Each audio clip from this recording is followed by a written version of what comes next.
All right, so let's formally start our day 2 now. और अस्सलाम वालेकुम एवरीवन। हमने कल स्ट्रैटेजी और स्ट्रैटेजी अलाइड जितने कॉन्सेप्ट्स थे all the way up to BCG matrix and then big data data analytics ये सारा कुछ कवर कर लिया था।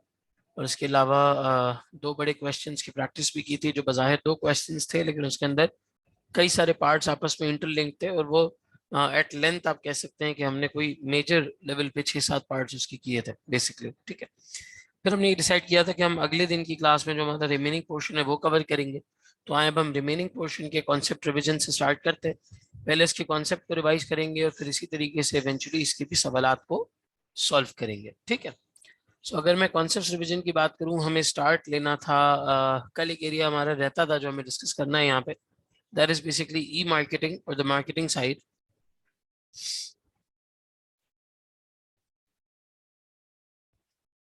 ये एरिया बेसिकली डील करता है इस चीज से कि यार जो कन्वेंशनल तरीका था मार्केटिंग का वो अब खत्म हो चुका है।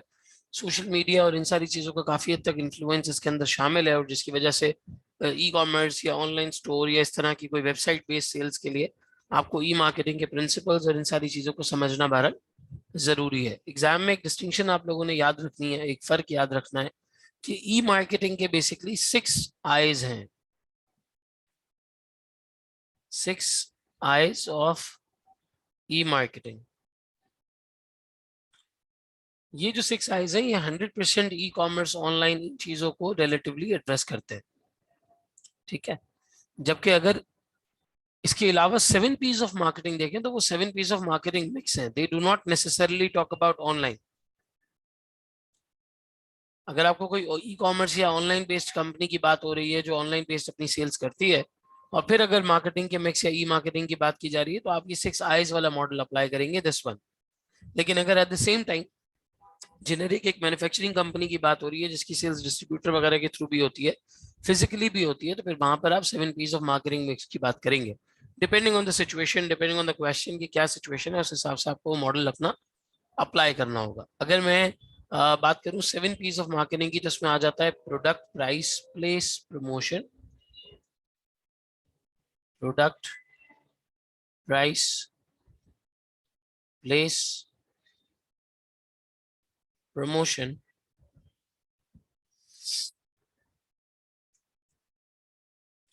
Physical evidence, people and process.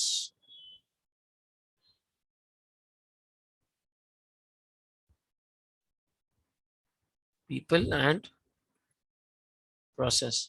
Sir marketing का मतलब तो सिंपल ऐड चलाना होता है, इसमें इतनी लंबी क्यों की जा रही है? देखो मार्केटिंग का मतलब सिर्फ ऐड चलाना नहीं होता, इट्स अ होल फैक्टर जो आपकी सेल्स को कंपेरेटिवली ड्राइव करता है, आपकी सेल्स को कंपेरेटिवली ड्राइव करता है और पूरी तरीके से इसके अंदर हर फीचर शामिल होता है जिससे आपके प्रोडक्ट की सेल्स को बूस्ट किया जा सके। सबसे पहले अच्छा अपनी वीडियो बंद रखिएगा प्लीज। सबसे पहले हमारे पास है product. In product 7 Ps of marketing के अंदर प्रोडक्ट के अंदर जो बात की जा रही है वो है कस्टमाइजेशन। कि अगर आपको कोई चीज ऑनलाइन बेचनी है या आपको कोई चीज लेट्स से डिस्ट्रीब्यूटर के थ्रू बेचनी है तो उनमें आप अलग अलग तरह की कस्टमाइजेशन कर सकते हैं। ऑनलाइन आने वाले कस्टमर्स को कस्टमाइज दिया जा सकता है, कस्टमर की स्पेसिफिकेशन के हिसाब से दिया जा सकता है, जो बल्क सेल्स है वहां पे स्टैंडर्ड चलाया जा सकता है। ठीक है, प्राइस की अगर हम बात करें तो प्राइस पे इसी तरीके से इंटरनेट के ऊपर प्राइस कंपेयर करना रिलेटिवली बड़ा आसान है। कस्टमर प्राइसेस को कंपेयर कर सकता है तो प्राइसेस आपने उस हिसाब से रखनी है। प्लेस की जहां तक बात है, ओवर द इंटरनेट हो या फिजिकल हो, दोनों तरीके से आपके प्रोडक्ट को डिलीवर किया जा सकता है। अब जो एड वाली बात है, एडवर्टीजमेंट्स वाली या अपने अपने प्रोडक्ट को प्रमोट करने वाली बात है, वो यहाँ प्रमोशन में फॉल करता है। This caters with the advertisements. ये एक मेजर बिल्डिंग ब्लॉक है। अब मैं सिर्फ ऐड चलाता रहूं और मेरी वेबसाइट सही ना हो, मेरी प्राइसिंग ठीक ना हो, मेरा प्रोडक्ट कस्टमाइज ना हो या प्रोडक्ट में वो रिक्वायर्ड फीचर्स ना हो तो कुछ भी नहीं होगा। सिर्फ एडवर्टीजमेंट चलाने से, सिर्फ एडवर्टीजमेंट चलाने से बहरहाल कुछ भी नहीं होगा। आपकी वेबसाइट का डिजाइन भी इंपॉर्टेंट है, डिजाइन ऑफ द वेबसाइट, ये भी बहरहाल आपके पास जो है वो इम्पोर्टेंट है। इसी तरीके से इंटरनेट के अंदर बेसिकली लोगों की इन्वॉल्वमेंट कम होती है। यहाँ पे जो लोगों को जज करने वाला एलिमेंट होता है, जो डिवाइस होती है, वो आपकी वेबसाइट है, जो ये असेस करती है कि कब कौन किस वक्त किस तरह से वेबसाइट पे आया, क्या चीज़ की क्या चीज़ नहीं की, क्या ऐड टू कार्ट किया, क्या नहीं किया, और कहाँ पर उन्होंने वेबसाइट से एग्जिट ले लिया, क्या वो ढूंढने आए थे और उन्हें वो मिला या नहीं मिला। और फिर उसके बाद इवेंचुअली आपका प्रोसेस पूरा complete process, the sale trail या द ट्रांजेक्शन ट्रेल, कि कब कस्टमर आता है, किस तरीके से वेबसाइट पे इंटरेक्ट करता है, और इंटरेक्ट करने के बाद इवेंचुअली अपना सामान लेके चला जाता है। तो ये सातों की सातों चीजें होना जरूरी है, तभी एक स्ट्रॉन्ग मार्केटिंग का एलिमेंट वहां पे जो है वो हो सकता है, स्ट्रॉन्ग आपकी सेल्स को बूस्ट करने वाला एलिमेंट हो सकता है, अदरवाइज नहीं होगा। तो ये थोड़ा सा इन सातों एलिमेंट्स को समझने की जरूरत है, किसी सवाल में अप्लाई करने के लिए आ जाते हैं अगर, तो अप्लाई करने की जरूरत है। जो 6 आईज है, 6 आईज ऑफ ई मार्केटिंग, ये काफी हद तक ई कॉमर्स और ऑनलाइन बेस्ड सेटअप के बारे में बात होती है, जिसमें आपकी वेबसाइट, आपका इंटरनेट, आपका कम्युनिकेशन, कंपनीज किस तरीके से अपनी ईमेल्स को इंटीग्रेट कर रही हैं, अपनी इंडस्ट्री की रिस्ट्रक्चरिंग कर रही हैं, या लोकेशन की इंडिपेंडेंस है, ये वाली सारी चीजें इसके अंदर आ जाती है। तो 6 आईज ऑफ मार्केटिंग आपके पास है: interactivity,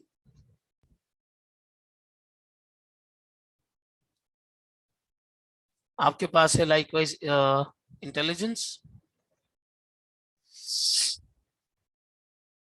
then you have individualisation,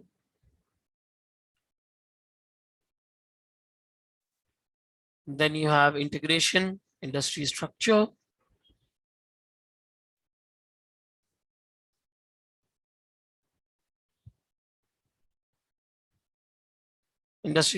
and independence of location.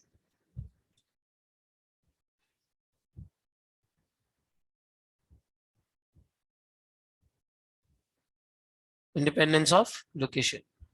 Fifth P repeat कर दूं: 1 2 3 4 5। फिजिकल एविडेंस मतलब डिजाइन, आपकी वेबसाइट का डिजाइन कैसा है, या जिस जगह आप फिजिकली सेल कर रहे हैं वो जगह का डिजाइन कैसा है, किस तरह से है वो जगह, ये मतलब है बेसिकली इसका। अच्छा जी, 6 eyes of the marketing mix की अगर हम बात करें तो सबसे पहली बात ये कि आपकी वेबसाइट इंटरैक्टिव होनी चाहिए। इंटरैक्टिव से मुराद यूजर फ्रेंडली है, जिस तरीके से कस्टमर चाह रहा है उसे वो जवाब मिले जो वो ढूंढना चाह रहा है।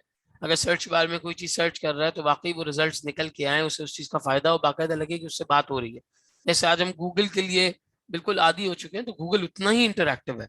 कोई भी चीज हम सर्च करने की कोशिश करते हैं, देखने की कोशिश करते हैं, तो वो इवेंचुअली हमें काफी हद तक वो चीज मिल भी जाती है, और बाकायदा बहुत यूजर फ्रेंडली और ये सारा कुछ होता है, जिसकी वजह से आसानी रहती है काफी। फिर है इंटेलिजेंस।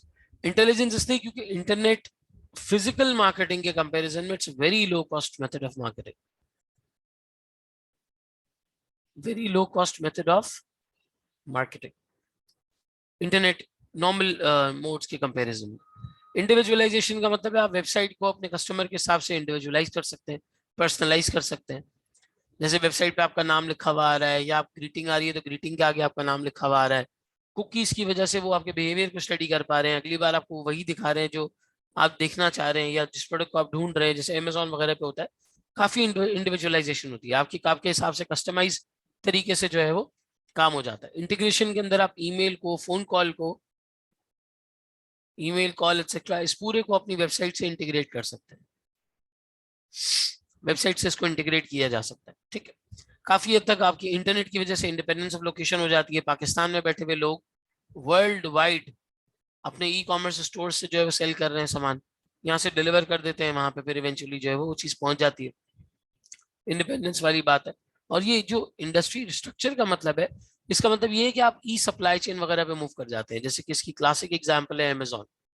बंदा पाकिस्तान में बैठा है, सामान चाइना से खरीद रहा है, भेज यूएस रहा है, बिक यूएस में रहा है, वहां सेल सारा यूएस के अंदर हो रहा है, तो आपने ई सप्लाई चेन पूरी क्रिएट कर दी है।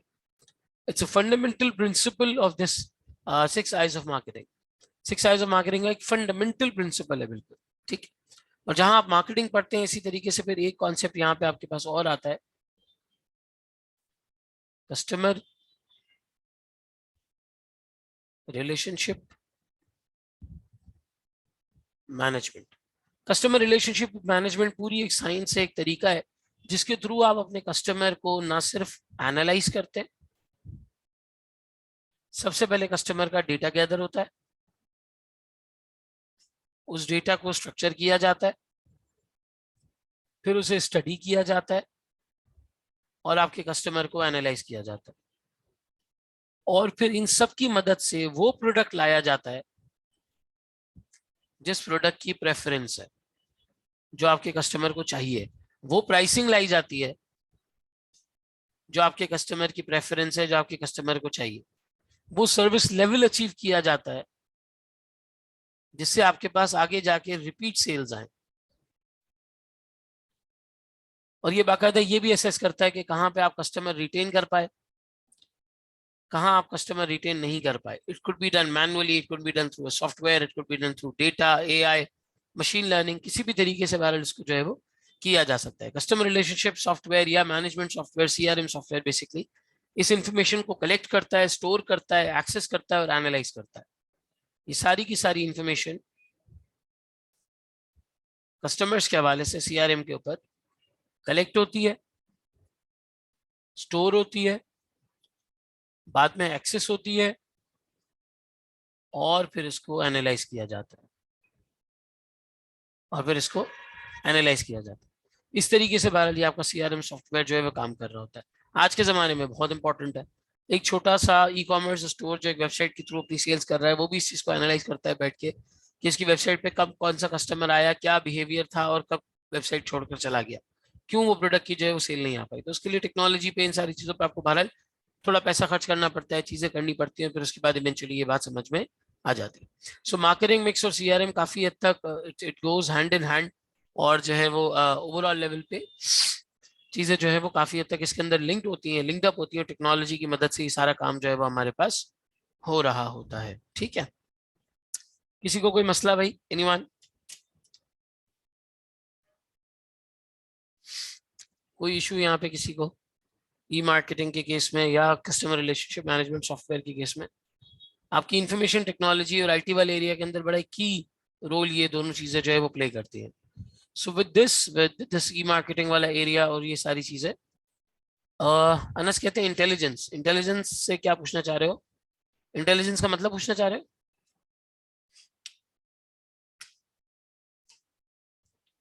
यार इंटेलिजेंस का मतलब यह है बेसिकली यहाँ पर कि आपकी जो इंटरनेट का मेथड है वो काफी लो कॉस्ट मेथड है। 1 रुपए में एक बंदे को आपका ऐड नजर आ जाता है। टीवी के ऊपर 1 रुपए में एक ऐड नजर नहीं आता था। फेसबुक में अगर आपको पर व्यू दिखाना है तो मेरा ख्याल है कोई 2-3 रुपए एक ऐड के लगते हैं, एक व्यू आ जाता है इसके ऊपर। हजारों लोग देखते हैं, हजारों जो है वो व्यूज आ जाते हैं एक पर्टिकुलर चीज के ऊपर क्योंकि उसका ऐड चल रहा होता है। अब वो सेल्स जनरेट होती है नहीं होती है, वो कन्वर्जन आती है नहीं आती, उसकी बात नहीं कर रहा। लेकिन अपेरेंटली ऐड दिखाने की कॉस्ट रिलेटिवली कम है। ऐड दिखाने की कॉस्ट रिलेटिवली कम है। टीवी के ऊपर आप एक ऐड चलाएंगे 10-12 मिनट का, जो मुख्तलिफ औकात में दिन में जो है वो चलता रहेगा 10-10 सेकंड के लिए, तो उसके पैसे काफी ज्यादा है। उसके कंपैरिजन में इंटरनेट बेस्ड मार्केटिंग थोड़ी सी low cost method of marketing है। क्या ये बात समझ आती है? Everyone gets it? ठीक है, चले। अब एक और चीज इसके साथ हमारे इस वॉल्यूम 1 के एरिया में रहती थी, वो थी बेंचमार्किंग। बेंचमार्किंग के अंदर क्या होता है, कंपनी अपने डिपार्टमेंट्स को, अपने प्रोडक्ट्स को, अपने अपने मामलात को दूसरे कंपनीज के साथ कंपेयर करती है, या तो विद इन द इंडस्ट्री या आउटसाइड द इंडस्ट्री। कभी कभी आपस में डिपार्टमेंट्स को कंपेयर किया जाता है, दैट इज इंटरनल बेंचमार्किंग। कभी कभी कंपेरिटर्स के साथ किया जाता है, दैट इज कंपेरेटिव बेंचमार्किंग। और कभी कभी सेम डिपार्टमेंट को किसी और इंडस्ट्री की कंपनी में कहीं और जो है वो कंपेयर किया जाता है। जैसे आप फॉर एग्जांपल आपकी जो कंपनी है वो लेट्स से कोई ऑनलाइन स्टोर है, ई कॉमर्स स्टोर है, लेकिन आप अपने एडवर्टीजमेंट की एफिशिएंसी या लेट्स से अपनी स्टाफ की कॉस्ट किसी और इंडस्ट्री की किसी कंपनी से भारत जो है वो कंपेयर करें, तो वो जेनेरिक बेंचमार्किंग भी होती है, कुछ एक्टिविटीज के लिए किया जाता है। जैसे एम्प्लॉय टर्नओवर है, ह्यूमन रिसोर्स की एफिशिएंसी है, फाइनेंस की एफिशिएंसी है। उसके लिए आपको जरूरी नहीं है कि आप सेम ही इंडस्ट्री की कंपनी देखें, किसी और इंडस्ट्री के भी लोगों को देख सकते हैं कि वो किस तरह से फाइनेंस में काम कर रहे हैं, एचआर में काम कर रहे हैं, because these are basically common department जिनको अक्रॉस द बोर्ड कंपेयर किया जा सकता है। बेंचमार्किंग का एलिमेंट है। और कल हमने रेशियो एनालिसिस वाली चीज या मैथमेटिकल किस तरीके से एनालाइज करना है वो तो देख लिया था। हमें नॉन फाइनेंशियल इंफॉर्मेशन को भी एनालाइज करना होता है। जैसे कल जिस सवाल के अंदर बेसिकली हम वो वाइल्ड लाइफ वाली चीज देख रहे थे, तो वहां पे नीचे दूसरे वाले बॉक्स के अंदर नॉन फाइनेंशियल डेटा था। नॉन फाइनेंशियल डेटा के अंदर हम क्या क्या चीजें देखते हैं? हम केपीआईज देखते हैं, हम कस्टमर सेटिस्फैक्शन देखते हैं,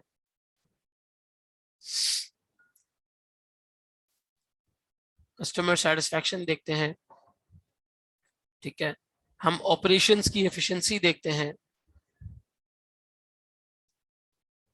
डिपार्टमेंट्स आपस में किस तरीके से लिंक हुए हुए हैं, कितनी इनोवेशन है,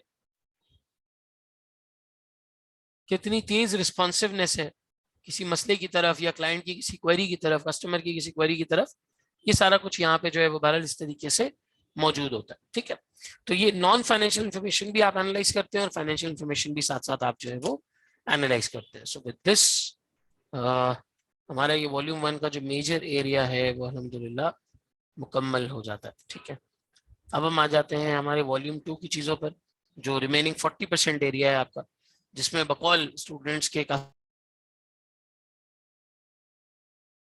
यार आई गेस इंटरनेट का मसला हो गया था, 1 मिनट दो बस मुझे। स्क्रीन नजर आ रही है? Am I audible everyone? All right, ठीक है जी। सो विद दिस हमारा ये वाला एरिया अल्हम्दुलिल्लाह मुकम्मल हो जाता है।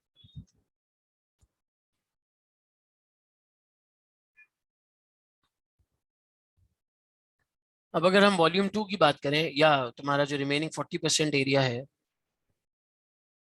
40% एरिया की बात करें, तो इस एरिया में आपके पास HR मौजूद है, सप्लाई चेन मौजूद है, लर्निंग ऑर्गेनाइजेशंस मौजूद है, चेंज मैनेजमेंट मौजूद है, ह्यूमन रिसोर्स, ठीक है, फिर इसी तरीके से रिस्क मैनेजमेंट,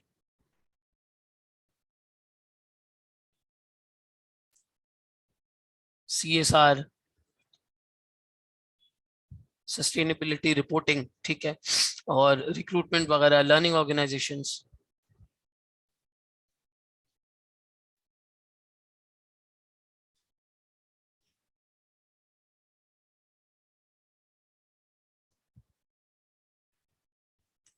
चेंज मैनेजमेंट, ठीक है, फिर आपका यहाँ पर आ जाता है फाइनेंशियल नॉन फाइनेंशियल में CSR, वो सारा चीज़ है, और फिर इवेंचुअली आ जाता है एथिक्स। ठीक है, ये पूरा ओवरऑल परस्पेक्टिव में आपके पास जो है वो एक आपका 40% रिमेनिंग एरिया है, जिसके अंदर काफी हद तक चीजें स्ट्रेट फॉरवर्ड आती हैं, और स्ट्रैटेजी की तरह कोई ये समझ लें कि बिल्कुल ही एग्जैक्ट है, तो ये भी एरिया प्रैक्टिकली, लेकिन आईकैप का नॉर्मली इसको जो टेस्ट करने का तरीका है वो सिंपल और स्ट्रेट फॉरवर्ड तरीका है। यहाँ पर अगर आपको थोड़ा बहुत मटेरियल टेक्स्ट बुक का याद हो, उसको आप थोड़ा बहुत सिनेरियो से लिंक करें, तो सिनेरियो से लिंक करने के बाद इवेंचुअली ये वाली चीज जो है वो हो जाती है। ठीक है, so this is basically your 40% वाला एरिया। इस 40% वाले एरिया में आई वुड से कि CSR को थोड़ा सा फोकस करना चाहिए। तुम्हारा ये जो सस्टेनेबिलिटी रिपोर्टिंग वाला एरिया है, सस्टेनेबिलिटी रिपोर्टिंग में बहुत ज्यादा कोई 10-15 नंबर का सवाल बन के नहीं आएगा, बट इट्स जस्ट दैट कि हाँ, ये वाली सूरत हाल जो है वो हो सकती है कि एक एक नॉर्मल क्वेश्चन 4-5 नंबर का जो है वो बन के आ जाए। अच्छा, कल हमारे पास जो रिक्वेस्ट आई थी सबसे पहले, वो आई थी कि सर नेटवर्क एनालिसिस और बिजनेस प्रोसेस री इंजीनियरिंग और ये वाली सारी चीजें जो है वो करवा दें। ऐसा ही है? कौन सा एरिया सबसे पहले शुरू करना है इसमें से, आप लोग बताएं।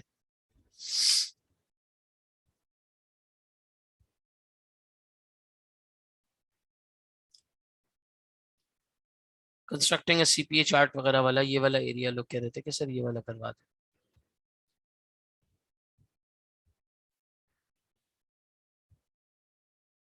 ऑल राइट, तो चलें सबसे पहले इस पे आ जाते हैं। लर्निंग ऑर्गेनाइजेशन, चलो वो स्टार्ट कर लेते हैं, या ये कर CPA गैंट चार्ट्स ना। ठीक है, सही है अमीर, ठीक है। बारी बारी हम सारे चैप्टर्स का रिव्यू कर लेंगे इंशाल्लाह। ठीक है, ये आपकी वॉल्यूम 2 है। अच्छा, वॉल्यूम 2 है ही अपने आप में एक समराइज्ड अंदाज के अंदर, बहुत ज्यादा लंबी चौड़ी इसके अंदर चीजों को लेकर नहीं हुई हुई है। तो ये हमारा मैनेजिंग स्ट्रेटेजिक चेंज वाला एरिया है, जहाँ पे चेंज एजेंट को और अलग अलग चेंज थ्योरी के हवाले से कंपनी के अंदर चेंजेस लाए जाते हैं, क्योंकि चेंज लाना बहुत मुश्किल है, एम्प्लॉइज उसको इतनी आसानी से बेयर नहीं करते।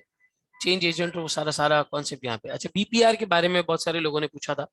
देखो, बिजनेस प्रोसेस री इंजीनियरिंग का मतलब यह है कि आप फंडामेंटल शिफ्ट कर रहे हैं अपने तमाम कामों के अंदर। ये जो आपका पूरा सोचने का एक तरीका कार है, जो आपका एक सोचने का पूरा एक अंदाजा है, बिजनेस चलाने का एक आइडिया है, आपने पूरा उसको री इंजीनियर कर दिया। ये तब होता है जब आपको बहुत बड़े चेंज की जरूरत पेश आ जाए। जैसे कल मैं सैमसंग की बात कर रहा था, सैमसंग ने अपनी टेक्नोलॉजी को, अपनी थिंकिंग को, अपने काम को, अपनी चीजों को बिल्कुल रिवैम्प कर दिया था। जब आप प्रोसेसेस को रिवैम्प करते हैं ना इसी तरीके से, तो वो बिजनेस प्रोसेस री इंजीनियरिंग कहलाता है। Hammer and Champy went on to define business process reengineering as the fundamental rethinking and radical design of business processes to achieve dramatic improvements in critical contemporary measures of performance such as cost, quality, service and speed. ठीक है, जैसे ये करीम और उबर की example ले लो। ये taxis के काम को इन्होंने फंडामेंटली रीथिंक करके शिफ्ट कर दिया बिल्कुल। या इन ड्राइवर की एग्जांपल ले लो, या at the same time airlift civil की एग्जांपल ले लो। इन्होंने कहा यार हाइस भी चल जाएगी, लोगों को सवारी भी मिल जाएगी, और हम जो है वो थोड़ा सा पैसा भी इसके अंदर बना लेंगे। तो फंडामेंटली जब आप प्रोसेसेस को चेंज कर देते हैं, काम करने के अंदाज को चेंज कर देते हैं, कंपनी के मैन्युफैक्चरिंग प्रोसेस को चेंज कर देते हैं, तो ये बीपीआर कहलाता है। जिस तरीके से आप कस्टमर ऑर्डर्स को हैंडल कर रहे हैं, आप उन्हें रिक्वेजिशनिंग कर रहे हैं, आप उनकी कंट्रोल प्रोसेसिंग कर रहे हैं, ये पूरी इंटायरली अगर चेंज हो जाती है, तो आप कह सकते हैं कि हाँ यार हमने इसके अंदर एक फंडामेंटल, एक रेडिकल शिफ्ट जो है वो यहाँ पे क्रिएट कर दिया। ठीक है, ये बेसिकली बिजनेस प्रोसेस री इंजीनियरिंग का यहाँ पे हमारे पास जो है वो मतलब है। अच्छा जी, इसके बाद हमारे पास तुम लोगों का सवाल था कि सर गैंट चार्ट वगैरह करवा दे। ये प्रोजेक्ट मैनेजमेंट का एरिया है।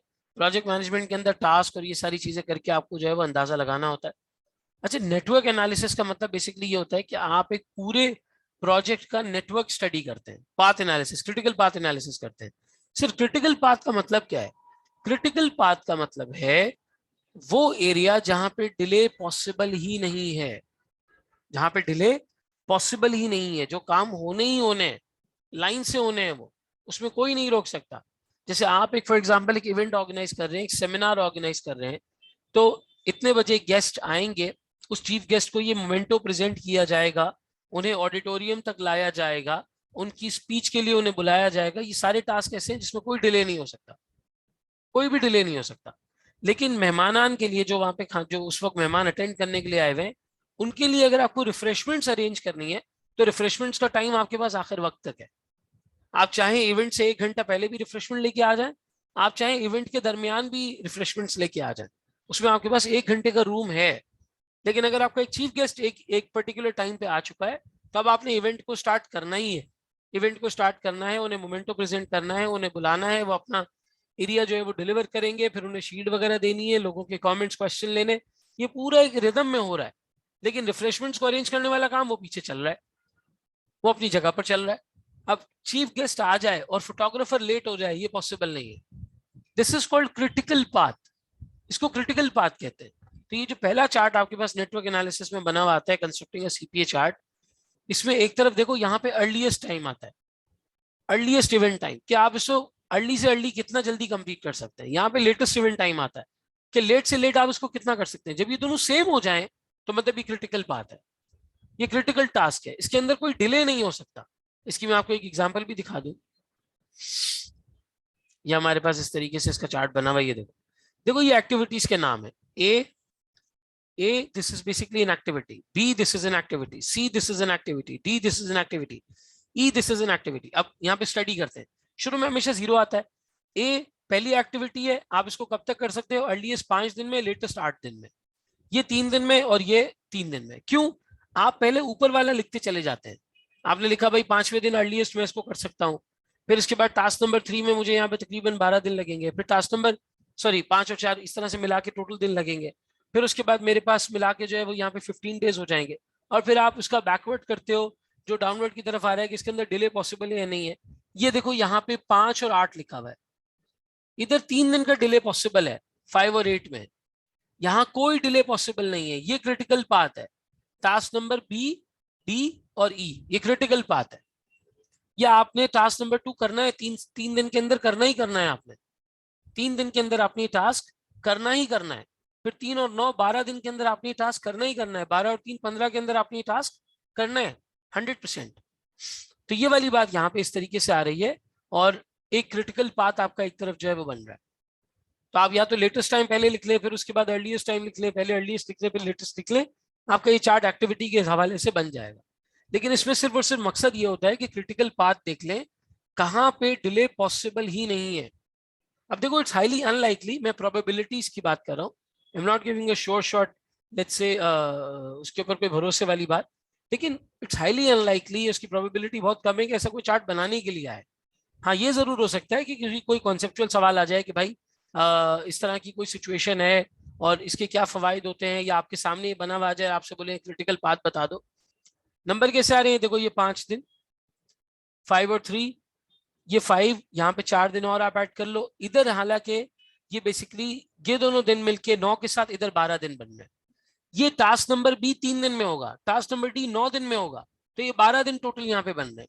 ऑटोमेटिकली जब ये 5 दिन में हो रहा है तो यहाँ पे थोड़े से डिले के चांसेस आपके पास मौजूद है। इसको 5 दिन लगेंगे ए को, सी को करने में आपके पास यहाँ पे जो है वो 4 दिन लगेंगे। ये 5 और 4 बनता है 9, इधर बन रहे हैं 12 दिन, नीचे वाले पाथ पे बन रहे हैं 12 दिन, ऊपर वाले पाथ पे बन रहे हैं 9 दिन, तो 3 दिन का डिले पॉसिबल है। वो 3 दिन का डिले ये 5 और 8 के बीच में नजर आ रहा है। किस तरह से बना है देखो, ऊपर टेबल नजर आ रहा है तुम्हारे पास। एक्टिविटी ए, इस पे 5 हफ्ते लगेंगे, ये देखो 5 लिखा हुआ है इधर। एक्टिविटी बी, इसमें 3 हफ्ते लगेंगे, ये देखो 3 लिखा हुआ है यहाँ पर। सही है, एक बात समझ में आ गई। फिर इन दोनों के बाद इनके टास्क कौन कौन से हैं सर? ए के बाद आपको सी करना है, ये रहा प्रीसीडिंग एक्टिविटी। ए के बाद आपको सी करना है सर, बी के बाद आपको डी करना है। तो सी में कितने दिन लगेंगे? मुझे 4 दिन लगेंगे, ये देखो 4 लिखा हुआ है यहाँ पे। डी में कितने दिन लगेंगे? मुझे 9 दिन लगेंगे, ये देखो 9 दिन लिखा हुआ है यहाँ पे। लेकिन ई टास्क के लिए जो आखिरी टास्क है, इसमें सी और डी दोनों हो जाना जरूरी है, दोनों हो जाना जरूरी है। सी और डी दोनों हो जाना जरूरी है, और सी और डी के पीछे ए और बी दोनों हो जाना जरूरी है, क्योंकि सी तब तक स्टार्ट नहीं होगा जब तक ए ना हो जाए, डी तब तक स्टार्ट नहीं होगा जब तक बी ना हो जाए। तो ये पाथ देखो किस तरीके से बन रहा है। ये 5 दिन, ये 3 दिन, ये लिखा हुआ है यहाँ पे 5 और 3, ये 4 दिन, ये 9 दिन, ये लिखा हुआ है यहाँ पे 4 और 9। लेकिन जब ई को देखते हैं तो इस पे सारे डिपेंड, मतलब ई सब पे डिपेंडेंट है सबकी कंप्लीशन के ऊपर। तो ऊपर वाले पाथ में ए और सी को करने में 9 दिन लग रहे हैं, लेकिन नीचे वाले पाथ में बी और डी को करने में 12 दिन लग रहे हैं। जब तक डी कंप्लीट नहीं होगा ई शुरू नहीं हो सकता। तो ऑटोमेटिकली सी को करने के लिए आपके पास 3 दिन का डिले पॉसिबल है। ऑटोमेटिकली सी को करने के लिए आपके पास 3 दिन का डिले पॉसिबल है। आप 3 दिन का डिले कर सकते हैं इसके अंदर। क्या ये बात समझ में आती है? ये 5 और 4 9 दिन, ये 3 और 9 12 दिन, तो 3 दिन का आपके पास रूम है। जब तक डी कंप्लीट होगा सी में 3 दिन का डिले आ सकता है, या ए में 3 दिन का डिले आ सकता है। ठीक है, अफजल समझ आया नंबर कैसे आ रहे हैं? आपने सवाल पूछा था।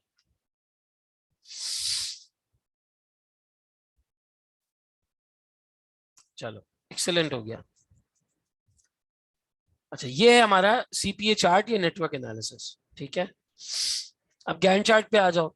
गैन चार्ट भी यही बता रहा होता है कि कब किस टास्क में किधर मुझे कितना टाइम लगेगा, और कहाँ मेरा क्रिटिकल पाथ बन रहा है, किधर मैं थोड़ा बहुत डिले कर सकता हूँ। यही बिल्कुल एग्जाम्पल है, इसी तरीके से प्लॉट हुआ भाई। ये देखो, ये तुम्हारा टास्क ए है, एक्सपेक्टेड टाइम इस पर 6 वीक्स लगे हुए हैं, ये 6 लिखा हुआ। फिर उसके बाद तुम्हारा ए पे डिपेंडेंट टास्क सी है, सी में तुम्हें तकरीबन 8 हफ्ते लगेंगे, ये 8 हफ्ते लिखा हुआ। बी तुम्हारा, ये भी ए पे डिपेंड कर रहा है, इसमें 7 हफ्ते लगेंगे। तो देखो ऑटोमेटिकली मेरे पास बी को डिले करने के लिए 1 हफ्ते का टाइम हो सकता है, क्योंकि सी और बी अगर साथ कंप्लीट हो जाए तो देयर इज नो इशू। ये फ्लोट है, फ्लोट का मतलब इतना डिले आ सकता है इसके अंदर, क्योंकि आखिरी टास्क वाला लेफ्ट जो है वो यहीं पे कंप्लीट हो रहा है। तो आप इन दोनों को थोड़ा सा डिले कर सकते हैं। अगर बीच में रिसोर्सेज कम पड़ जाएं, लोग कम पड़ जाएं, कोई मसला आ जाए, तो आप पहले इन पे फोकस कर लें। ये आपका क्रिटिकल पाथ है, बाद में नीचे वाले पे फोकस कर लीजिएगा, लेकिन इससे ज्यादा डिले नहीं होना चाहिए। जहां पे एफ खत्म हो रहा है तब तक सारे खत्म हो जाने चाहिए। बहरहाल यही मतलब है इसका भी, गैंट चार्ट का भी। हाईली अनलाइकली कि बनाने के लिए आए, लेकिन इसका कॉन्सेप्ट पता होना चाहिए। और अब तो पता नहीं, दुनिया इससे बहुत आगे निकल चुकी है यार।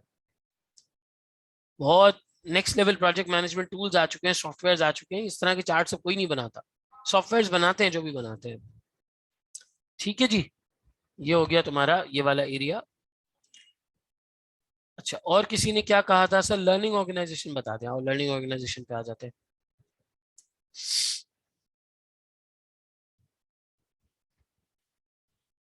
लर्निंग ऑर्गेनाइजेशन में कहाँ मसला होता है स्पेसिफिकली? देखो, लर्निंग ऑर्गेनाइजेशन के अंदर क्या है, इसके अंदर पहले तो बेसिक लर्निंग स्टाइल्स बताए गए, फिर उसके बाद ये बताया गया है कि हर कंपनी में एम्प्लॉइज की ट्रेनिंग और डेवलपमेंट के ऊपर फोकस करना एक फंडामेंटल नीड है, एक फंडामेंटल जरूरत है, जिस जरूरत के बगैर कंपनीज और उनके एम्प्लॉइज आगे नहीं बढ़ सकते। जब तक कंपनीज को ये नहीं समझ आएगा कि एक एम्प्लॉय की पर्टिकुलर ट्रेनिंग नीड क्या है, वो आगे नहीं बढ़ सकता। लेकिन उसमें बैरियर्स भी आते हैं, फिर आपको उसके लिए डिपार्टमेंट्स रखने पड़ते हैं, ट्रेनिंग मैनेजर्स हायर करने पड़ते हैं। ये ट्रेनिंग मैनेजर्स के रोल्स लिखे हुए हैं कि वो कैसा बंदा होना चाहिए, किस तरह से प्रेजेंट करे, लोगों की ट्रेनिंग नीड्स को आइडेंटिफाई करे, ट्रेनिंग प्रोग्राम्स को प्लान करे, ट्रेनिंग प्रोग्राम्स को इम्प्लीमेंट करे, उनकी इम्प्लीमेंटेशन मॉनिटर करे, देखिए कि उससे जो बेनिफिट्स मिलने चाहिए थे वो बेनिफिट्स मिल रहे हैं या नहीं मिल रहे, उन बेनिफिट्स को इवैल्यूएट किया जाए, अपने ट्रेनिंग के मेथड्स को इम्प्रूव किया जाए। कभी कभी ट्रेनिंग्स ऑन साइट हो यानी कंपनी के अंदर, कभी कभी ऑफ साइट हो यानी बाहर किसी बीच पर, किसी रिजॉर्ट पर, किसी फार्म हाउस पर, किसी ऑडिटोरियम में, या किसी इस तरह की ओपन लोकेशन पे, कोई इस तरह के म्यूजियम में, कोई इस तरीके की और जगह पे, थर्ड पार्टी लोकेशन के ऊपर। फिर उसके बाद ट्रेनिंग में क्या क्या चीज़ों का फोकस करना होता है, ट्रेनिंग नीड्स किस तरह से पूरी हो सकती हैं, इसके मेथड्स क्या क्या हैं, जॉब रोटेशन है, सिकॉन्डमेंट है, जॉब इनरिचमेंट है, जॉब इनलार्जमेंट है, प्रमोशंस है, सक्सेशन प्लानिंग है, ये सारी चीजें इसके अंदर आती हैं। जॉब इनलार्जमेंट के अंदर ये है कि तुम सिमिलर टास्क का नंबर बढ़ाए जा रहे हो। जॉब इनरिचमेंट के अंदर है कि ऊपर आप अपने ऊपर वाले का काम कर रहे हैं, आपकी रिस्पॉन्सिबिलिटी बढ़ रही है, दूसरे में आपका रिलेटिवली टास्क का नंबर बढ़ रहा है। सेल्फ डेवलपमेंट के ऊपर फोकस करना, कुछ एम्प्लॉइज खुद अपनी सेल्फ डेवलपमेंट फोकस करते हैं, कुछ जगह पे कंपनी फोकस करती है, कुछ जगह पे एम्प्लॉय खुद आके बताता है कि मुझे इस चीज की ट्रेनिंग की जरूरत है, कुछ जगह पे कंपनी बताती है एम्प्लॉय को कि आपको इस चीज की ट्रेनिंग की जरूरत है। जैसे फर्म्स IFRS की ट्रेनिंग करवाती हैं, ये फर्म्स का प्रेरोगेटिव होता है। इंडस्ट्रीज में लोग खुद आइडेंटिफाई करते हैं कि हमें जो है वो फलाना सर्टिफिकेशन करनी है, हमारे लिए जरूरी है, ये उनकी अपनी सेल्फ प्रोक्लेम्ड होती है।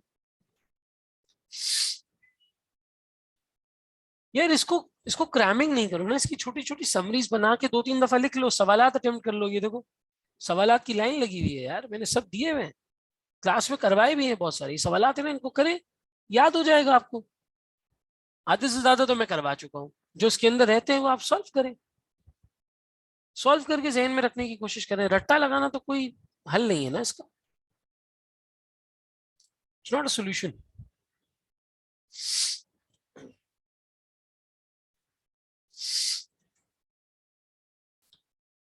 अच्छा, इसके बाद हमारा सबसे पहला एरिया आपका मैनेजिंग स्ट्रेटेजिक चेंज है।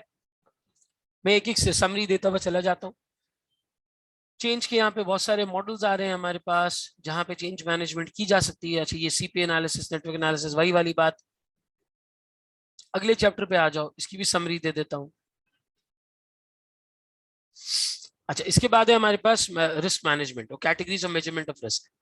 प्योर साइड रिस्क वो होता है जहां पे आपकी डाउन साइड ही पॉसिबल है, स्पेक्युलेटिव में आप जीत भी सकते हैं, हार भी सकते हैं। जैसे आग लगी तो तबाही होगी, ये डाउन साइड रिस्क है, प्योर रिस्क है। लेकिन अगर आपने फॉरवर्ड कॉन्ट्रैक्ट लिया है तो वो सूटेबल भी हो सकता है, अनसूटेबल भी हो सकता है, ये स्पेक्युलेटिव रिस्क है। रिस्क मैनेजमेंट का नेचर, रिस्पॉन्सिबिलिटीज कंपनी के ऊपर होती है। कैटेगरीज ऑफ रिस्क यहाँ पर आ रही है। मार्केट रिस्क, जहाँ पे प्राइसेस ऊपर नीचे होने से आपकी कॉस्ट चल जाती है, जैसे डॉलर वगैरह की मूवमेंट। क्रेडिट रिस्क, जहाँ कस्टमर आपके पैसे खा जाता है। लिक्विडिटी रिस्क, जहाँ पैसे खत्म हो जाते हैं। टेक्नोलॉजिकल रिस्क, नई टेक्नोलॉजी आ गई, पुरानी बेकार हो गई। लीगल रिस्क, यहाँ पे आप लॉज रेगुलेशन से कंप्लाई नहीं करते तो आपको नुकसान होता है। हेल्थ सेफ्टी, इन्वायरमेंटल रिस्क, जहाँ पे हेल्थ एंड सेफ्टी के इश्यूज आ जाते हैं। रेपुटेशन में कंपनी का नुकसान हो जाता है, इज्जत का। और बिजनेस प्रॉपर्टी में कभी कभी आप बिजनेस ही नहीं कर पाते ऑनेस्ट वे में। डेरिवेटिव्स रिस्क, फाइनेंशियल इंस्ट्रूमेंट्स वाली बात है, ठीक है। रेसिडुअल रिस्क का मतलब ये होता है बेसिकली कि आप कितना रिस्क आखिर में, एक्सपोजर टू रिस्क का मतलब ये होता है कि कितना रिस्क आप बर्दाश्त कर सकते हैं। रिस्क एपेटाइट भी बेसिकली रिलेटिवली आपकी आपकी एपेटाइट को कहा जाता है कि कितना रिस्क टेकिंग पावर है आपके अंदर। एक्सपोजर टू रिस्क का मतलब है कि कितना रिस्क आपके सामने है इस वक्त।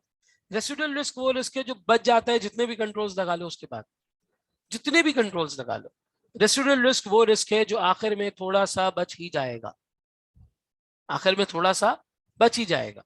जैसे फॉर एग्जांपल एक छोटी सी बात है कि बहुत सारी लेबर के ऊपर कंट्रोल्स लगाए जाते हैं कि भाई ये कर लेंगे, ये कर लेंगे, ये कर लेंगे, ये कर लेंगे। उसमें रेटिना हो गया, आई डिस्प्ले हो गया कि लेट ना आए, टाइम ना जाया करें, सुपरवाइजर है, ये है वो है। लेकिन आखिरकार लेबर की आदत होती है जब नमाज पढ़ने जाती है तो बैठ के मस्जिद वाले एरिया में, नमाज वाले एरिया में सो जाते हैं। अब आदमी क्या करे, सुपरवाइजर तो ये समझ रहा है कि वो वहां बैठ के नमाज पढ़ रहा है, अल्लाह अल्लाह कर रहा है।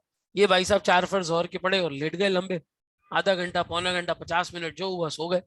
सुपरवाइजर ने कहा भाई लेट क्यों हुए, फ्लोर पे लेट क्यों आए हो? बोला वो नमाज पढ़ने की आवा था। तो इतनी देर क्यों हो गई? जी वो वजू में इतनी लंबी लाइन थी, फिर जगह नहीं थी, फिर जमात हो रही थी, फिर उसके बाद मैं अंदर गया। आदमी कहाँ तक कंट्रोल रखेगा? तो चंद एक चीजें होती हैं वो रह जाती हैं, that is basically residual risk.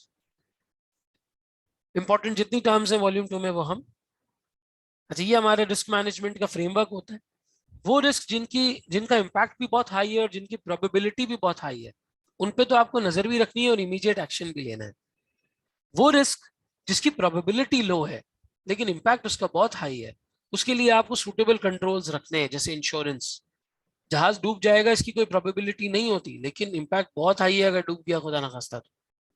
जहाँ इम्पैक्ट भी लो है, प्रोबेबिलिटी भी लो है, बस उनका ध्यान रखें, लेकिन कुछ ज्यादा देखने की जरूरत नहीं, पढ़ते रहे थोड़ा थोड़ा पीरियोडिकली।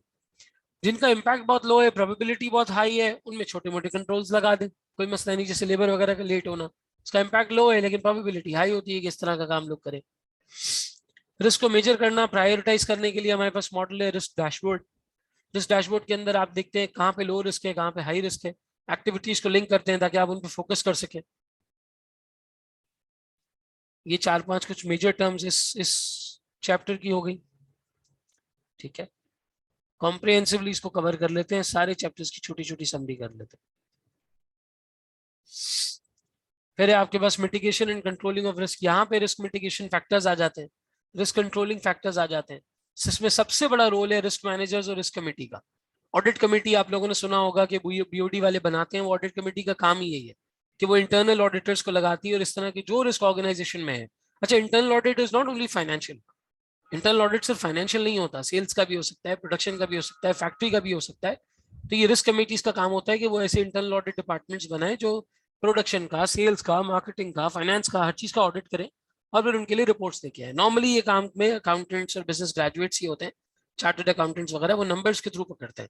लेकिन बहरहाल दूसरे भी इस तरह के क्वालिटी डिपार्टमेंट्स होते हैं, क्वालिटी कंट्रोल डिपार्टमेंट्स होते हैं जो इस तरह के काम करते हैं। एक और तरीका यहाँ पे होता है डाइवर्सिफिकेशन का, कि आप अपने प्रोडक्ट को डाइवर्सिफाई कर दो, अपने रिस्क को या तो ट्रांसफर कर दो किसी और को, ठीक है ना, जैसे इंश्योरेंस, या रिस्क शेयर कर लो किसी के साथ, जैसे कि जेवी बनाना, पार्टनरशिप्स करना, या रिस्क को हेज कर लो जैसे कि financial instruments, money market hedge है, फॉरवर्ड है, फ्यूचर है, स्वैप है, ये वाली सारी चीजें। Risk avoidance and risk retention, ठीक है, रिस्क अवॉइडेंस का बेसिकली मतलब ये है कि आप कोई रिस्क नहीं लेना चाहते। रिस्क रिटेंशन का मतलब है कि भाई लेते हैं रिस्क, लेकिन कंट्रोल्स के साथ, तरीके से पढ़ के, समझ के, मैनेज करके, उसको मीडियम पे, लो पे ला के उसके बाद। तारा फ्रेमवर्क इसमें बहुत ज्यादा इंपॉर्टेंट एक फ्रेमवर्क है। इसके 4 इस तरह से बॉक्सेस बने हुए होते हैं: transferring risk, avoiding risk, reducing risk and accepting risk. सही है।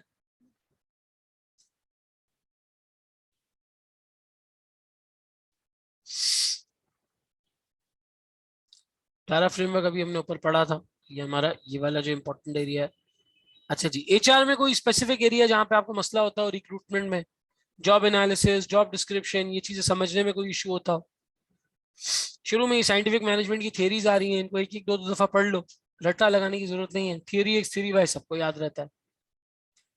रिस्क का क्वेश्चन कैसे टेस्ट हो सकता है पेपर में? यार एक सिनेरियो बना हुआ आ सकता है जिसमें कंपनी का रिस्क रजिस्टर आपको दे दिया जाएगा और बोला जाएगा कि भाई बताओ अप्रोप्रिएट क्या मेजर्स लिए जा सकते हैं रिस्क को कंट्रोल करने के लिए। कल तो हमने एक रिस्क रजिस्टर वाला सवाल किया है। या आपकी ह्यूमन रिसोर्स स्ट्रैटेजी आ गई। एचआर प्लानिंग का मतलब ये है कि आप एम्प्लॉइज का नंबर वगैरह प्लान करते हो, कब किस डिपार्टमेंट में आपको कितने एम्प्लॉइज चाहिए। रिक्रूटमेंट और सिलेक्शन में फर्क है। रिक्रूटमेंट होती है कि आपने वैकेंसी एग्री की, उसके लिए स्किल्स आइडेंटिफाई किए, एप्लीकेंट्स को ऑब्टेन किया, और सिलेक्शन का मतलब होता है कि अब आपने इंटरव्यूज लिए और एक बंदे को फाइनल किया शॉर्टलिस्ट करके। तो इसमें फर्क है ये थोड़ा सा, मतलब recruitment is the larger umbrella, selection is the shorter umbrella, लेकिन दोनों में थोड़ा सा फर्क है, ठीक है। रिक्रूटमेंट पूरे प्रोसेस को कहा जाता है। पुअर रिक्रूटमेंट, पुअर सिलेक्शन कब होती है? जब कभी जॉब आपने सही से डिजाइन नहीं की हुई है, लोगों को सही बताया नहीं है, सैलरी पैकेज वगैरह सही नहीं बताया। यहाँ पे ऐसे सवाल आ सकता है कि एक एडवर्टीजमेंट आपको दे दी जॉब की और बोला कि चेक करो ये सही है एडवर्टीजमेंट या नहीं है, इसके अंदर कोई गलती तो नहीं है। तो फिर आप मसले निकालेंगे कि देखिए इन्होंने क्वालिफिकेशन नहीं बताई, इन्होंने एक्सपीरियंस रिक्वायरमेंट नहीं क्लासीफाई की, इन्होंने पैकेज नहीं बताया, इन्होंने ये नहीं बताया कितने आवर्स का काम होगा, रिपोर्टिंग किसको होगी, कितने घंटों का काम होगा, चैलेंजेस क्या होंगे, किस डिपार्टमेंट में काम करना होगा। ये सब आपकी जॉब डिस्क्रिप्शन में लिखा होता है। फिर बंदे का एक्सपीरियंस, बंदे की क्वालिफिकेशन, बंदे की क्वालिटीज क्या होंगी, ये पर्सन स्पेसिफिकेशन में लिखा होता है। फिर आप एडवर्टाइज करते हैं वैकेंसी को और एक जॉब एप्लीकेशन आती है। इसको एडवर्टाइज करने के दोनों तरीके हैं, कभी कभी इंटरनली प्रमोशन की जाती है, कभी एक्सटर्नल बंदा हायर किया जाता है, डिपेंडिंग ऑन द सिचुएशन। उसके बेनिफिट्स यहाँ पे लिखे हुए। इंटरनल में बंदा भी मोटिवेटेड होता है, उसको ऑर्गेनाइजेशन के बारे में सब पता होता है, उसकी हमें ट्रेनिंग वगैरह नहीं करनी पड़ती है। लेकिन कभी कभी इतने एक्सपीरियंस का आदमी होता ही नहीं है आपके पास, तो आपको एक्सटर्नल बंदा उठाना पड़ता है। वो बाहर का एक्सपीरियंस लेके आता है, बाहर का फ्लेवर लेके आता है, कभी कभी बाहर की प्रैक्टिसेस कंपनी में लेके आता है जहाँ कंपनी लैक कर रही होती है। जैसे नोकिया का सीईओ बदला था जब नोकिया बहुत लॉसेस में जा रहा था, लेकिन बहरहाल उस सीईओ ने और तबाही कर दी थी, उसने नोकिया को बेच दिया था। तो job analysis, job application form, ये वाली सारी चीजें आ रही है। देखो मैंने इसमें कुछ एग्जांपल्स भी डाली हुई है। वॉल्यूम 2 अलहमदुल्ला आप जल्दी कवर कर सकते हैं, लेकिन सवालात पे प्रैक्टिस करें, सवालात लिख के सॉल्व करें, बहुत क्वेश्चंस हैं इसके अंदर आपके पास। फिर यहाँ पे फ्रीलांसिंग वाली थोड़ी सी बात हो रही है कि भाई अब लोग रिमोट लोकेशंस पे बैठ के काम करना और वो सारी चीजें पसंद करते हैं। फुल टाइम एम्प्लॉयमेंट लोगों को इतनी ज्यादा समझ में नहीं आती है। सिलेक्शन डिसीजन पूरा प्रोसेस इसके अंदर लिखा हुआ है। ग्रुप सिलेक्शन मेथड्स क्या होते हैं, टेस्ट किस तरह कंडक्ट किए जाते हैं, इंटरव्यूज की क्या वीकनेसेस और यूजफुलनेस होती है, एप्लीकेशन फॉर्म्स की क्या होती है, ये वाली सारी चीजें। इसको आप एक एक दो दो दफा रीड करेंगे ना, इंशाल्लाह आपको याद रह जाएगा, आपको रट्टा लगाने की जरूरत नहीं होगी। पूरा आपका कोर्स अल्हम्दुलिल्लाह मैंने कोशिश की है कि ये 2 दिन में अल्लाह की करम से कि ये रिपीट हो जाए। लर्निंग ऑर्गेनाइजेशन है, हम अभी ये कर चुके हैं। Management challenges, staff appraisal. Appraisal में आपका जो अप्रेजल लेने वाला बंदा है, जो मैनेजर है, वो कभी कभी बायस्ड हो जाता है। कभी कभी ये सिर्फ एक डिस्कशन एक्सरसाइज रह जाती है जिसमें एक बंदा बोल रहा है, दूसरा सुन रहा है, या एक ही बंदा अपनी बताया जा रहा है, जो मैनेजर है वही अपना बताया जा रहा है। 360 डिग्री अप्रोच होनी चाहिए यहाँ पे, कि मैनेजर भी अपना फीडबैक दे रहा है और जो इम्प्लॉई है, सबऑर्डिनेट है जिसकी बात की जा रही है, वो भी अपना फीडबैक दे रहा है। उससे उसकी ट्रेनिंग नीड्स पूछी जा रही है, उससे फ्यूचर गोल्स पूछे जा रहे हैं, फ्यूचर की बात पूछी जा रही है। ये वाली सारी चीजें इसके अंदर आती है। फिर मैनेजिंग कॉन्फ्लिक्ट एट वर्क में ये याद रखो कि फॉरेन से एक बंदा अगर उस पर कोई मसला आ रहा है तो फॉरेन डिसिप्लिनरी एक्शन नहीं लेना। उसका पूरा एक प्रोसीजर है। आपने पहले उस मसले को वेरीफाई किया, उस बंदे की बात सुनी, जितने भी इसमें अफेक्टीज हैं, विक्टिम्स हैं, उनकी बात सुनी, एविडेंसेस को वेरीफाई कर लिया, फिर उसके बाद आपने पहली वार्निंग दी, सेकंड वार्निंग दी, फिर आपने सस्पेंशन विदाउट पे किया, फिर आपने रिडक्शन की पे की, फिर आपने डिमोशन किया और एंड में जाके आपने डिसमिसल किया। ये पूरा डिसिप्लिनरी प्रोसेस इसके अंदर आ रहा है। टेक्निकल जार्गन्स इसमें कुछ भी नहीं है। फिर अच्छे रिवॉर्ड स्कीम्स क्या होती हैं इसके बारे में यहाँ पर बात है। क्वालिटी इनिशिएटिव्स, किस तरीके से आप अपनी परफॉर्मेंस को अपनी सैलरीज के साथ लिंक करते हैं। एम्प्लॉय अगर परफॉर्म करेगा तो उसे उसका रिवॉर्ड मिलेगा, वो मोटिवेटेड रहेगा, बहुत हद तक उसके लिए सिचुएशन जो है वो बेहतर होगी, काम में उसका दिल लगेगा अगर उसको उस हिसाब से पैसे मिल रहे हैं। एडवांटेजेस हैं कि आप जब रिवॉर्ड को लिंक कर देते हैं परफॉर्मेंस से। कुछ डिसएडवांटेजेस भी हैं। डिसएडवांटेज में एक बड़ा ये होता है कि आप सिर्फ उसी टारगेट को मीट करते हैं जितना जो है वो जितना टारगेट जो है वो आपको दिया हुआ है। ना टारगेट मीट हुआ आप वहीं रुक जाते हैं, कहते हैं भाई अवॉर्ड नहीं करना, अगले साल करेंगे। ये ऑडिट फर्म्स में बहुत कॉमन प्रैक्टिस है। हर पार्टनर को अपना एक टारगेट मिला हुआ होता है कि इतना रेवेन्यू करना है, और उतना रेवेन्यू करके वो रुक जाता है, क्लाइंट को बिल नहीं भेजता। बेशक उसे सर्विस इस साल में दे दी है, वो बिल अगले साल में भेजेगा। अकाउंटेंट्स होते हैं लेकिन धज्जियां उड़ाते हैं अकाउंटिंग की, इसी वजह से बिल अगले साल में भेजते हैं कि नहीं वो अगले साल का टारगेट मीट करने में हमारी मदद करेंगे। ये वाला एक बड़ा इसका मसला होता है। ये वाली चीज आपकी यहाँ पर हो गई मुकम्मल। ठीक है, अब आ जाते हैं अगले पे। कोई चीज समझ ना आ रही हो, लग रहा हो कि यार तेज जा रहे हैं, तो मुझे जरूर बताना, ठीक है। अच्छा जी, ऑपरेशन है इसमें, सप्लाई चेन, प्रोक्योरमेंट, ये वाली सारी चीजें आ जाती हैं। इन्वेंट्री मैनेजमेंट आ जाती है, ईओक्यू वगैरह जिस तरह आप पढ़ते थे, जेआईटी पढ़ते थे, जस्ट इन टाइम, या आपके पास जो है वो बकेट सिस्टम हुआ करता था, ईबीसी कॉस्टिंग हुआ करता था। ये वाले सारे मेथड्स इसके अंदर इनका जिक्र हुआ है। नेटवर्क सोर्सिंग का या प्रोक्योरमेंट का थोड़ा सा एक एंगल सुन लो। प्रोक्योरमेंट में एक वर्ड बार बार आपकी किताब के अंदर यूज हुआ है, स्ट्रेटेजिक रिलेशनशिप। स्ट्रेटेजिक रिलेशनशिप कि आप सप्लायर्स के साथ लॉन्ग टर्म स्ट्रेटेजिक रिलेशनशिप बना के रखते हैं। आप सप्लायर्स के साथ लॉन्ग टर्म अपना मामला बना के रखते हैं। आप मल्टीपल सप्लायर्स के साथ कांटेक्ट में रहते हैं। इसको नेटवर्क सोर्सिंग कहा जाता है, कि आपने मिलते जुलते सप्लायर्स की बहुत अच्छी सी एक नेटवर्क बनाई हुई है। कहीं पर कोई एक सप्लायर का मसला हुआ तो दूसरा प्रोवाइड कर देगा, तीसरा प्रोवाइड कर देगा, चौथा प्रोवाइड कर देगा। मैंने बाकायदा क्लास में पढ़ाते हुए इसकी एग्जाम्पल दी थी कि कभी कभी कंपनीज को सब्जियों की जरूरत नहीं भी हो तो भी वो फार्मर से सामान ले लेती है, कि ऐसा ना हो कि वो अगले साल वो सब्जी किसी और को दे दें और अगले साल हमारे पास से चले जाए। फिर मटेरियल की प्रोडक्शन की प्लानिंग के लिए पहले एक सॉफ्टवेयर यूज किया जाता था, MRP 1, जिसमें बेसिक फंक्शंस होते थे। फिर MRP 2 आया, फिर उसके अलावा आपका ऑप्टिमाइज प्रोडक्शन टेक्नोलॉजी आया, फिर ERP सिस्टम आया। आज दुनिया में ERP चल रहा है, जो सिर्फ मैन्युफैक्चरिंग को नहीं बल्कि परचेजिंग को, फाइनेंस को, HR को, सेल्स को, लॉजिस्टिक्स को, यानी कि डिस्ट्रीब्यूशन एक्टिविटीज को, कस्टमर सर्विसेज को, स्ट्रेटेजिक रिपोर्टिंग को, इन सबको कंबाइन करके चलता है। और फिर उससे एक लार्जर कॉन्सेप्ट है क्वालिटी मैनेजमेंट का, जो ये बताता है कि आपको वक्तन फवक्तन अपनी चीजों को इम्प्रूव करते चले जाना है, करते चले जाना है, टास्क को, चीजों को इम्प्रूव करते चले जाना है। चले अब आ जाए यहाँ पे आपका CSR रिपोर्टिंग वाली चीज है, जिसमें सस्टेनेबिलिटी रिपोर्टिंग आ जाता है। मैं इसका भी ओवरव्यू दे देता हूँ, जिसकी भी 1 मिनट में पानी पी लो, 1 मिनट बस। सस्टेनेबिलिटी का जो टर्म है, सस्टेनेबिलिटी का यहाँ पे जो मतलब है वो ये है कि पहले ऑर्गेनाइजेशन सिर्फ शेयर होल्डर्स की वेल्थ को मैक्सिमाइज करने को फोकस करती थी, which was the first phase. रहते रहते लोगों को इस बात का अंदाजा हुआ कि नहीं यार, हमें थोड़ा सा इसको बेहतर करने की जरूरत है। कंपनीज एक कॉर्पोरेट सिटीजन होती है, लोगों का और लोगों की जात पर कंपनीज का बहुत फर्क पड़ता है, बहुत ज्यादा इस चीज को मॉनिटर किया जाता है। और जो ब्रांड्स या जो कंपनीज लोगों का और सोसाइटी का लॉन्ग टर्म में ख्याल नहीं रखते, इन्वायरमेंट का ख्याल नहीं रखते, उन्हें इवेंचुअली अबेंडन कर दिया जाता है।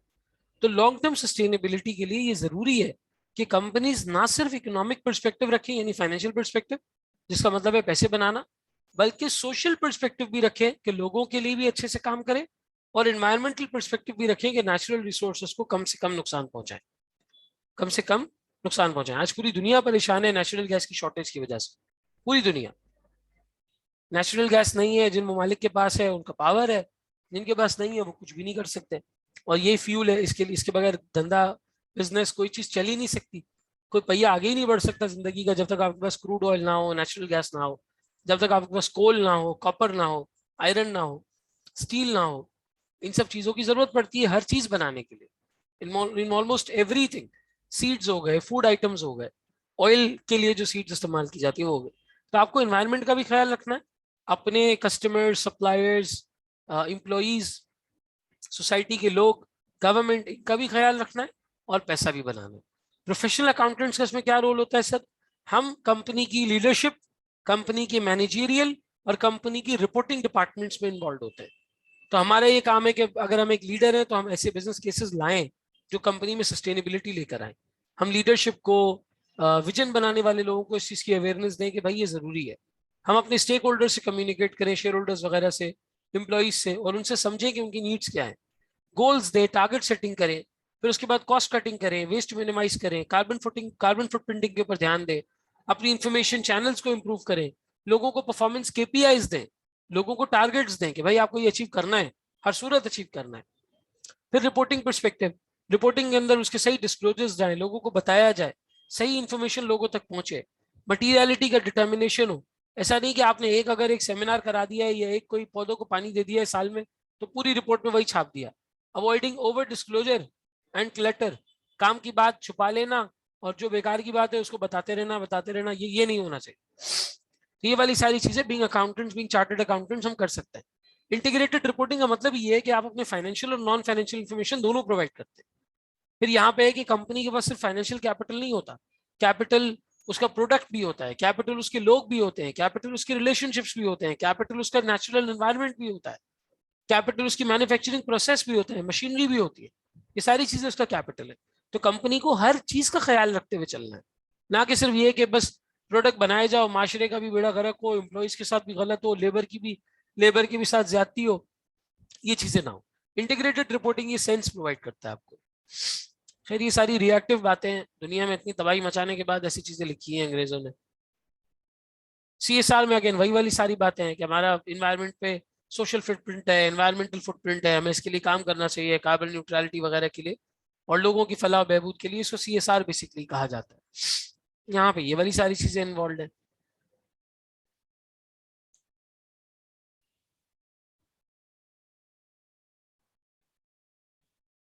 अच्छा जी, अब एथिक्स के अंदर फाइनली आ जाते हैं। एथिक्स के अंदर हमारे पास क्या है? एथिक्स के अंदर सबसे पहले तो उन्होंने ये बताया कि भाई हमें कोड की और एथिक्स की जरूरत क्यों है।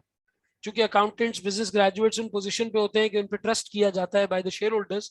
अगर वो फाइनेंशियल स्टेटमेंट्स बना रहे हैं तो भी शेयर होल्डर उन्हें सैलरी दे रहे हैं, अगर वो ऑडिटर हैं तो भी शेयर होल्डर उन्हें फीस दे रहे हैं। दोनों सूरतों में पैसे शेयर होल्डर्स ही दे रहे हैं, उन्हीं का पैसा इस्तेमाल हो रहा है। तो उनके वो वॉच डॉग्स हैं, ख्याल रखें हर एरिया में, tax consultancy, public sector accounting, financial reporting, auditing, management accounting, इन सब में। और जरूरी है कि एक पब्लिक इंटरेस्ट के लिए, लोगों के लिए काम करे, ना कि अपने जाती इंटरेस्ट के लिए, क्योंकि उन्हें ऑलरेडी पैसे मिल चुके हैं।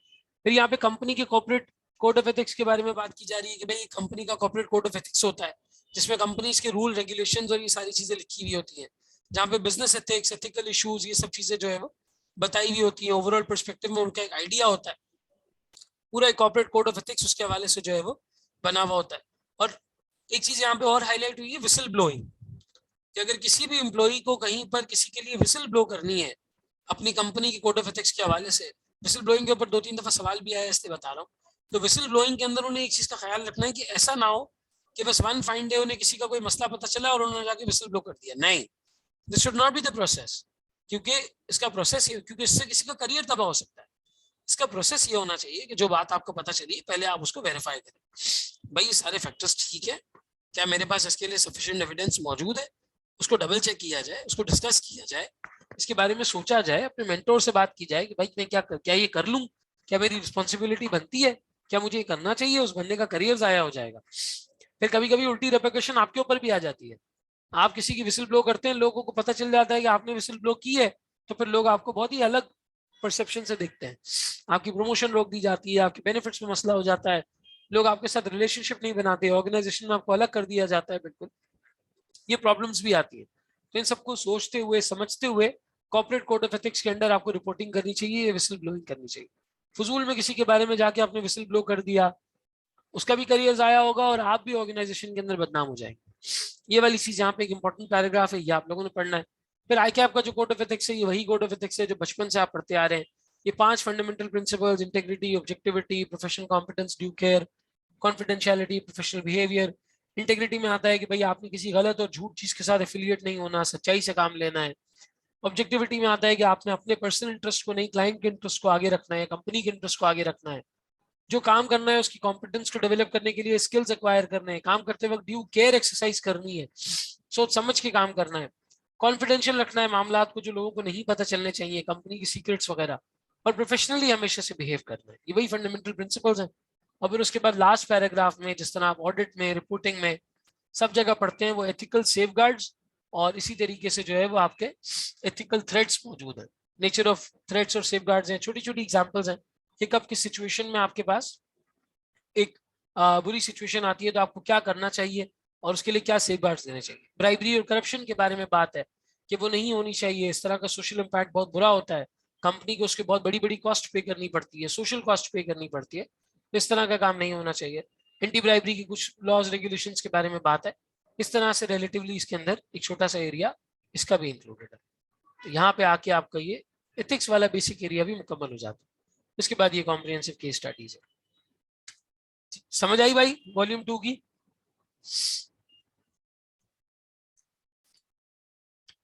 यहाँ पर किसी को कोई टेंशन परेशानी? अब मसाइल बताओ, कोई मसला जहाँ पे आप लोग बहुत ज्यादा अटक रहे हो, कोई मसला हो रहा हो, एनीवन?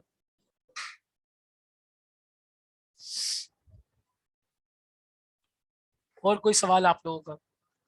क्योंकि अब फिर हम क्वेश्चंस करने की तरफ बढ़ते हैं।